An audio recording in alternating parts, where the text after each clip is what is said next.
Pensa numa oficina mecânica de bairro. Aquele cheiro de graxa, sabe? O som das ferramentas. Aquele ambiente familiar para tanta gente. Exato. Agora, imagina que essa mesma oficina, assim, silenciosamente, tá virando uma zona de alta tensão. Quase uma subestação de energia. A pergunta que a gente vai fundo hoje é: o que de verdade acontece quando um carro elétrico ou híbrido, que a gente vê cada vez mais, precisa de um reparo? E essa é uma transformação, assim, radical.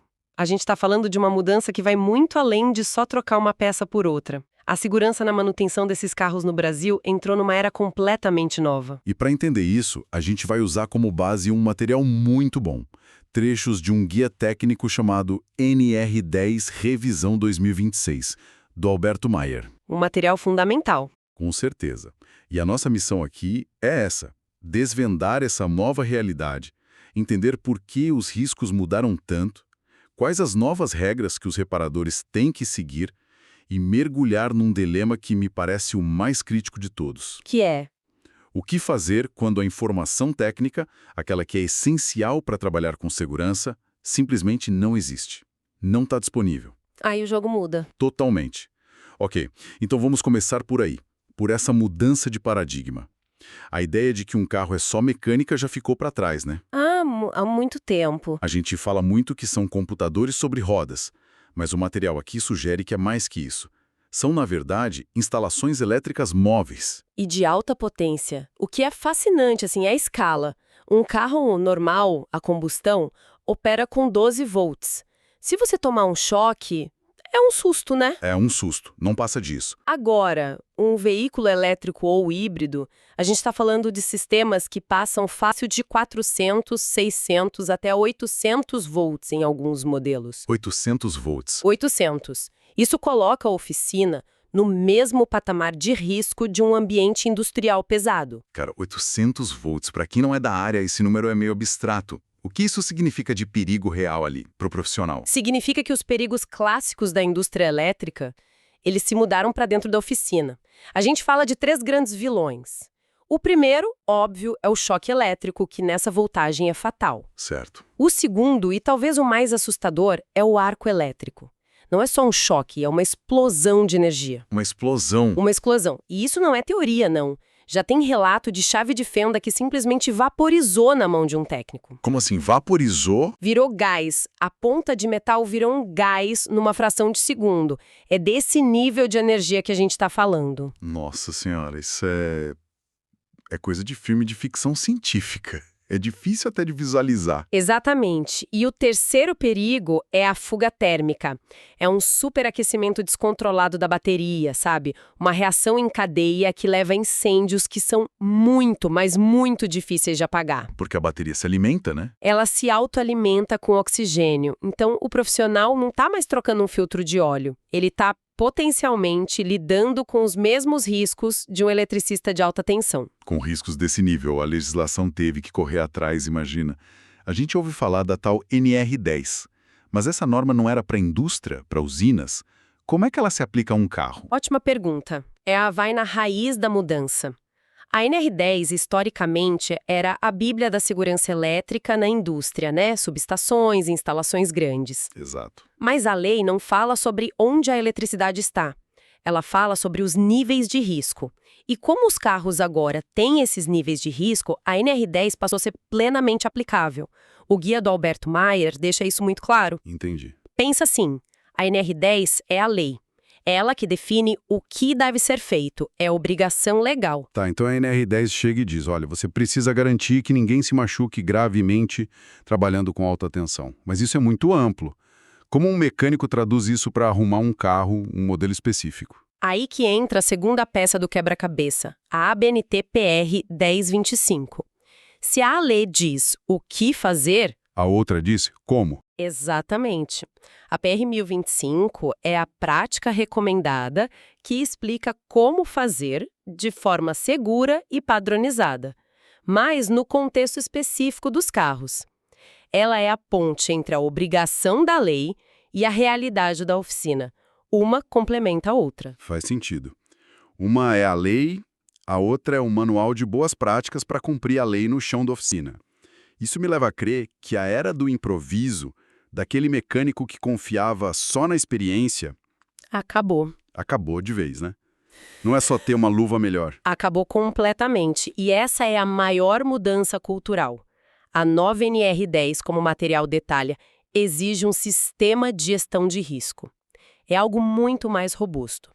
E esse sistema se baseia em 3 documentos, eles andam juntos. Certo. O primeiro de todos, o ponto de partida, é a RPR, a Análise Preliminar de Risco. Análise preliminar de risco. O nome é só meio burocrático. O que é isso na prática? É um passo a passo do conserto? Não, de jeito nenhum. E essa é a confusão mais comum que existe. A APR não é um manual. A APR é um documento de decisão. De decisão? Sim. A pergunta que ela responde não é como eu faço o trabalho. É seguro fazer este trabalho agora, nestas condições? O material dá um exemplo perfeito. Imagina um ônibus elétrico que chega na oficina com falha na bateria. Ok. Detalhe, a bateria fica no teto do ônibus. E, para piorar, tá chovendo. Putz. Intuitivamente já parece uma péssima ideia. Subir no teto de metal de um negócio de alta tensão, debaixo de chuva. Exato. Mas a intuição não tem valor legal, né? A APR transforma essa intuição numa decisão técnica documentada. O profissional senta e lista os riscos. Alta tensão, trabalho em altura, piso molhado, Risco de raio. risco de descarga atmosférica. Ao combinar tudo isso, o risco é inaceitável. A decisão, portanto, é não intervir. A função principal da APR não é autorizar, é impedir o trabalho quando o risco não está controlado. Isso é contraintuitivo. A gente sempre pensa nesses papéis como algo para liberar o serviço, não para proibir.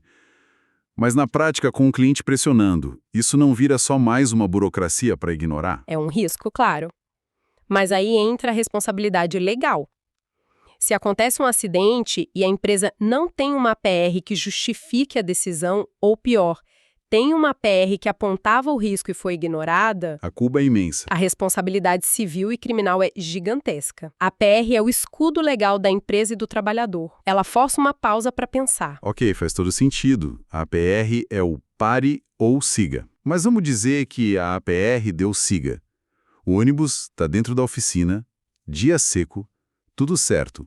Qual o próximo passo? Se a APR deu o sinal verde, aí a gente entra no segundo documento, o POP, Procedimento Operacional Padrão. Ah, o POP. Este, sim, é o como fazer. É a receita de bolo. O passo a passo detalhado para uma tarefa. Por exemplo, o POP de desenergização segura do veículo modelo X. E ele diz o quê? Ele vai ditar. Passo 1, isole a área. Passo 2, coloque o aviso de perigo. Passo 3, use os EPIs. Passo 4, desligue o plug de serviço. Passo 5, coloque o cadeado de bloqueio e assim por diante, sabe? Tintim por tintim.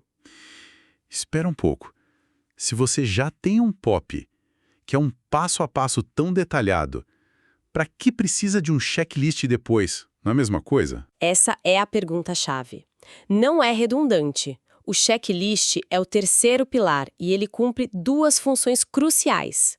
A primeira é a verificação em tempo real. O POP é o ideal. O checklist força você a confirmar que cada passo foi de fato executado. Combate o excesso de confiança. Exato. A área foi isolada, sim. O cadeado foi aplicado, sim. E a segunda função, talvez a mais importante, é ser a evidência. O checklist preenchido e assinado é a prova material de que o POP foi seguido naquele dia, naquele serviço. É o que vale legalmente. Exatamente. Se der problema, o fiscal não vai perguntar se você tem um POP. Ele vai perguntar, cadê o checklist que prova que o POP foi seguido naquele dia, naquele serviço? Ele fecha o ciclo da responsabilidade. Entendi. Então a APR decide se o jogo começa, o POP define as regras e o checklist a súmula do juiz, registrando que as regras foram cumpridas. É uma mudança cultural gigantesca. Gigantesca. A gente está saindo da confiança no improviso para um processo formal, rastreável e, o mais importante, juridicamente defensável. Ok. Esse sistema todo, ele soa muito robusto, mas ele tem um ponto fraco, não tem? Todo esse processo depende de uma coisa: informação. O reparador precisa do manual, dos diagramas. Da matéria-prima. Exato. O que acontece quando o manual do fabricante está trancado a 7 chaves? Você chegou no coração do conflito. É o dilema central que o material do Alberto Maier explora com muita profundidade. A NR10, a lei, é explícita. Ela exige que o trabalho seja baseado na literatura técnica do fabricante. O que faz todo sentido. Lógico. Só quem projetou o sistema sabe todos os segredos, os perigos, os procedimentos corretos. Só que, na vida real, essa informação não é exatamente pública, né? Longe disso. Na prática, o que a gente vê é um fenômeno que o material chama de sonegação técnica. Muitos fabricantes, como uma estratégia comercial, restringem essa informação vital só para a rede de concessionárias autorizadas. O mercado independente fica no escuro. E aí, o que o reparador faz? Tenta adivinhar qual cabo cortar num sistema de 400 volts baseado num vídeo da internet? E aí vem a questão mais importante. E a resposta da norma é clara, direta e totalmente contra a cultura brasileira do dar um jeito. Que é, A falta de informação técnica confiável não autoriza a intervenção. Pelo contrário, ela proíbe. A atitude correta, segura e legal, segundo a norma, é suspender o serviço. suspender o serviço. Com todo respeito, isso soa irreal. Uma oficina pequena que tem conta para pagar vai simplesmente virar para o cliente e dizer: desculpe, não posso fazer? Isso não é suicídio comercial? Parece, mas essa é a mentalidade que precisa mudar. E a chave, como o guia aponta, é não tratar isso como uma recusa comercial, mas como uma decisão técnica documentada. Tá. Não é eu não quero fazer, é a lei me proíbe de fazer isso sem segurança. O material é tão prático que ele apresenta um fluxograma defensivo. Ele ensina a dizer não do jeito certo. Certo.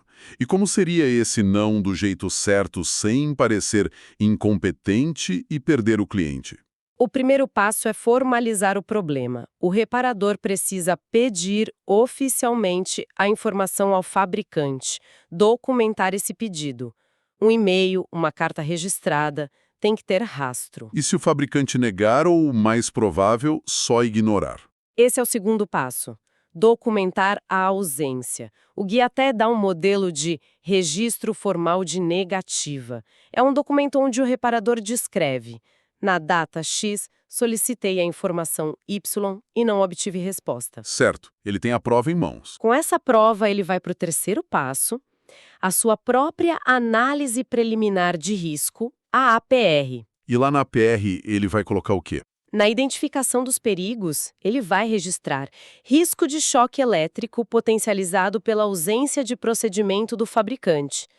Na avaliação, ele classifica o risco como inaceitável, com a justificativa clara: falta de informação. E com o risco inaceitável, A decisão técnica é inevitável. Suspender a intervenção. exatamente, é o quarto passo. Mas veja, suspender a intervenção invasiva não significa mandar o cliente embora. Ah, bom? Significa limitar a ação ao que é seguro. O reparador pode explicar: olha, eu posso fazer uma inspeção visual, ler os códigos de falha, usar uma câmera térmica, mas a norma de segurança me proíbe de abrir qualquer compartimento de alta tensão sem o procedimento oficial. Isso colocaria minha vida e o seu carro em risco. Aqui está o documento provando que eu pedi a informação e ela me foi negada. Uau! Agora a dinâmica muda completamente. Não é um eu não sei consertar. É um o fabricante do seu carro está me impedindo de consertá-lo com segurança, de acordo com a lei. O reparador vira o aliado do cliente. Perfeitamente. É uma postura que protege a vida, protege a empresa juridicamente e, no fundo, educa o mercado. Transforma o que seria uma fraqueza, a falta de informação, numa demonstração de responsabilidade. Fazendo um resumo rápido, então, A oficina mecânica não é mais a mesma. Virou um ambiente de risco elétrico elevado. Sim, comparável à indústria. E para lidar com isso, a segurança deixou de ser baseada na intuição para exigir um sistema rigoroso, documentado, com APR, POP e checklist. Exato. E o ponto mais crítico dessa nova realidade é que o maior desafio hoje talvez não seja técnico. É a falta de acesso à informação. E a resposta para isso não é improvisar, é a decisão técnica de não intervir quando o risco não pode ser controlado. Isso é muito relevante para qualquer pessoa que tenha ou pense em ter um carro elétrico. Mostra que na hora de escolher onde levar o carro, o critério vai muito além de preço. Com certeza. É preciso procurar lugares que demonstrem seguir esses processos, que falem de segurança e que provem ter acesso à informação correta. Vira um novo selo de qualidade, né? Sem dúvida. A segurança documentada e levada a sério deixa de ser um custo para virar um poderoso diferencial competitivo. Para fechar, uma coisa no material me chamou muito a atenção. Ele chega a apresentar modelos de anexos contratuais para as oficinas se protegerem legalmente quando os fabricantes sonegam essas informações. É uma proteção jurídica, sim. E isso me fez pensar numa coisa maior. À medida que os carros se tornam mais parecidos com softwares proprietários, a grande batalha pelo direito de reparar parece estar mudando de foco, né? Interessante. Antes era sobre acesso a peças. Agora, será que a luta principal vai ser pelo acesso à informação de segurança? E isso nos deixa com uma reflexão final. O que acontece quando uma norma de segurança do trabalho, feita para proteger vidas, exige uma informação que uma empresa privada, por estratégia comercial, se recusa a fornecer? Quem, no final, vence essa queda de braço?